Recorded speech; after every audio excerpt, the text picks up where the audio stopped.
These families feel trapped in their own street, boxed in by a noisy construction site and devastated by what's being built next door.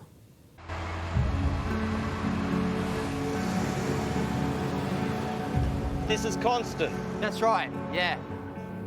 After you watch this story, They're creating a lot of noise. They're drilling over there.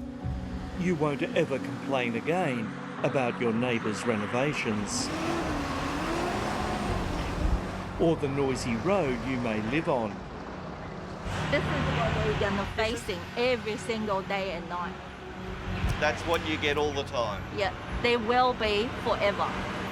That's what. How many of those concerns- come past all the time? Basically, they give us an estimate 16 trucks per hour 16 of those every hour. every hour. The welfare of Welfare Street residents is very shaky. Our life is totally ruined.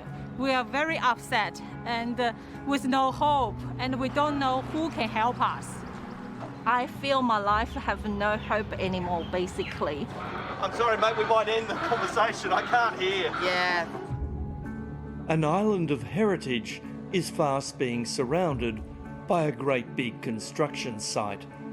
It's a slice of old Australia, 12 heritage-listed homes trapped in a pocket of progress. But day in, day out, have a heavy loaded truck driving just right past your bedroom, living room. It's basically unlivable condition.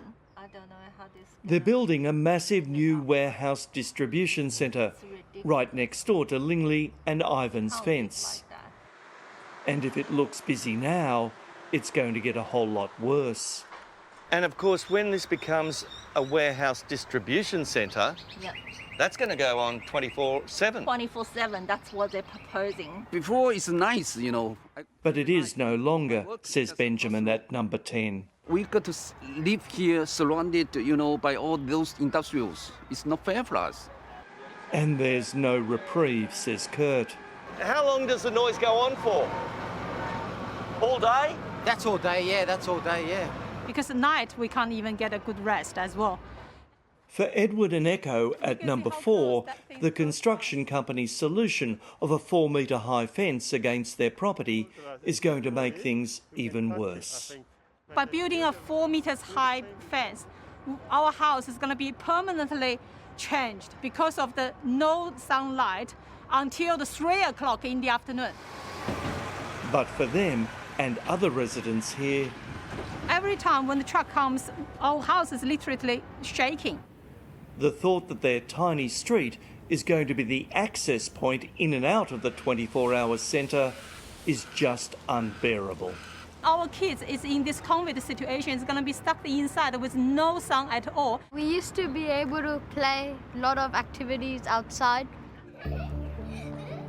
These are the last enjoyable moments before their street is transformed into a giant warehouse driveway.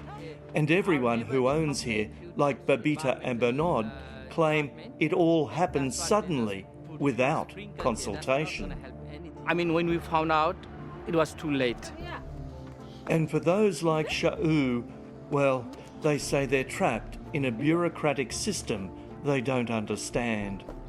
I don't know how to do. Because your English isn't good, you don't know what you can do. Yeah. I'm so sorry. The massive 24-hour Homebush complex could have its entranceway away from them on Parramatta Road, say residents. But when they contact council, There's no one reply. No one replied. Now, surely there's an explanation, and council would want to sit down and do an interview with us to answer residents' concerns. No, they don't want to. They just sent us a bit of paper with words on it. The construction of the complex was approved under the Complying Development SEP by a private certifier, not by council. The area is zoned B6 Enterprise Corridor, which permits this type of development and use.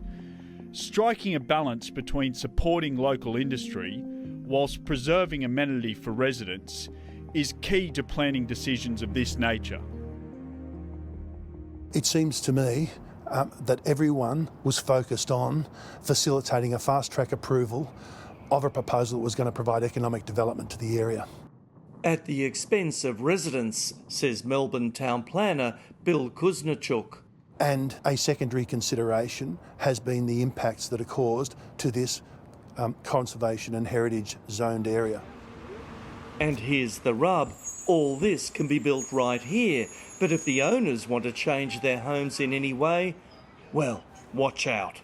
Because we are in the conservation area and have this conservation restriction, we cannot down, we cannot rebuild, we cannot change any feature of those heritage house. We're basically stuck.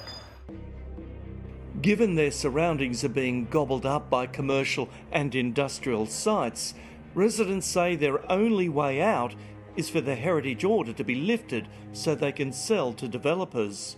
Well, that's the thing. That should be removed. Bill agrees.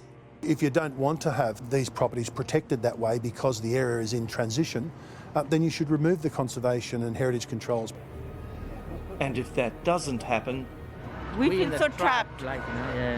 then these people have lost their life savings. Who's ever going to want to buy this? I'm sorry. No one. Honestly, I can't even imagine myself be living here day in, day out. How can I possibly expecting anyone else trying to rent this place or trying to buy this place? Well, there has been a win for those families. An independent planning review committee set up by council today recommended it remove the heritage conservation order on the 12 homes.